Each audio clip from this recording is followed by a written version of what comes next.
Assalamualaikum warahmatullahi wabarakatuh. Saya Bena akan melakukan aksi nyata terkait kurikulum merdeka. Apa itu kurikulum merdeka? Kurikulum merdeka adalah sebuah konsep pendidikan yang menekankan pada kemandirian dan kebebasan belajar bagi siswa. Tujuannya adalah untuk mempersiapkan siswa dengan keterampilan dan pengetahuan yang dibutuhkan dalam kehidupan sehari-hari, serta meningkatkan kreativitas dan inovasi dalam proses pembelajaran. Dalam kurikulum Merdeka, siswa lebih banyak terlibat dalam pengambilan keputusan tentang apa yang mereka pelajari dan bagaimana mereka belajar. Hal ini memungkinkan siswa untuk lebih bertanggung jawab terhadap proses pembelajaran mereka sendiri dan memotivasi mereka untuk belajar lebih antusias. Dengan membebaskan anak-anak untuk memutuskan sendiri apa yang ingin mereka pelajari dan bagaimana cara mereka belajar, itu akan memberikan mereka pelajaran untuk bertanggung jawab terhadap proses pembelajaran yang mereka pilih sendiri, sehingga itu juga akan memberikan motivasi kepada mereka untuk bisa belajar lebih antusias dan lebih semangat. Selanjutnya yaitu peran dan fungsi kurikulum merdeka. Pertama yaitu peran kurikulum merdeka adalah sebagai pedoman dalam proses pembelajaran. Sedangkan fungsinya adalah untuk memandu guru dalam proses belajar murid. Dengan adanya kurikulum merdeka sebagai pedoman atau acuan dalam proses pembelajaran dan berfungsi untuk memandu guru dalam proses belajar murid, maka guru akan lebih hati-hati dan lebih teliti untuk memberikan pembelajaran-pembelajaran yang bermakna untuk murid-muridnya.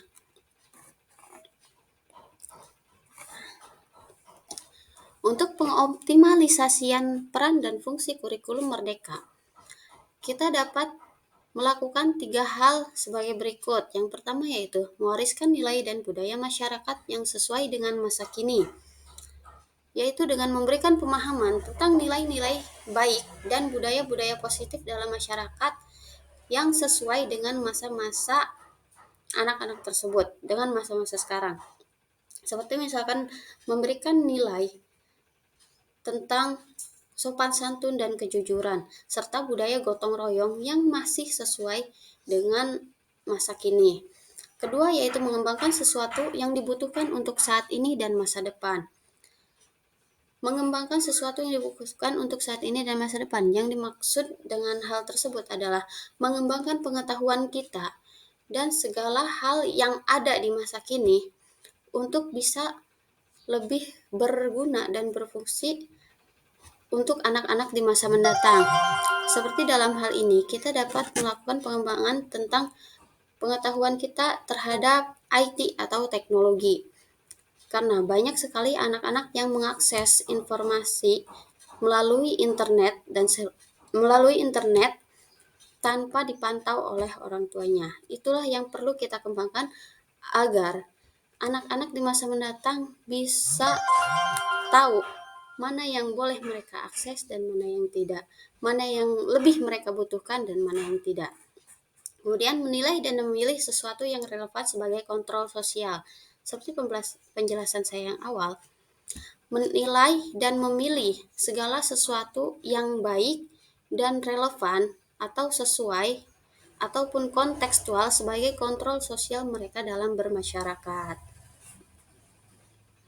Seperti menilai dan memilih apa yang boleh dan tidak boleh untuk mereka lakukan ketika bersosialisasi dalam masyarakat.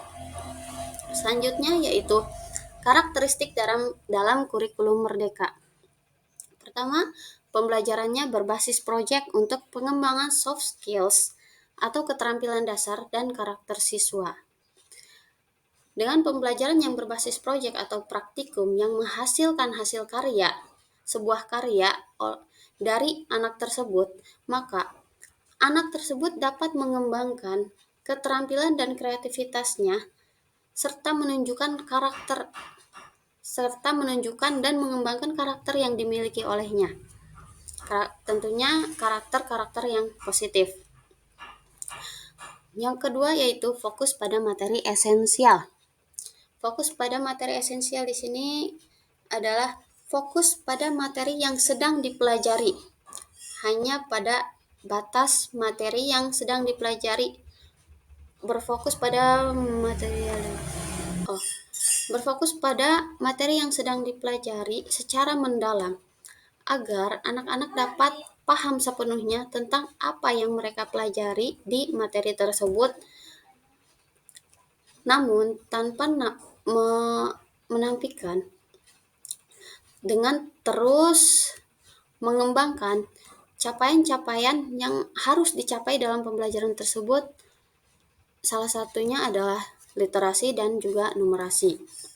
Ketiga adalah fleksibel, untuk guru melakukan pelajaran yang terdiferensiasi sesuai kemampuan dan minat peserta didik. Tentunya, dalam satu kelompok belajar atau dalam satu kelas, setiap murid memiliki minat dan kemampuan yang berbeda-beda. Kurikulum Merdeka memberikan keluasan kepada guru untuk melakukan pembelajaran yang terdiferensiasi atau berbeda-beda sesuai dengan apa yang diminati oleh para peserta didik. Baiklah, mungkin hanya itu. Terima kasih. Wassalamualaikum warahmatullahi wabarakatuh.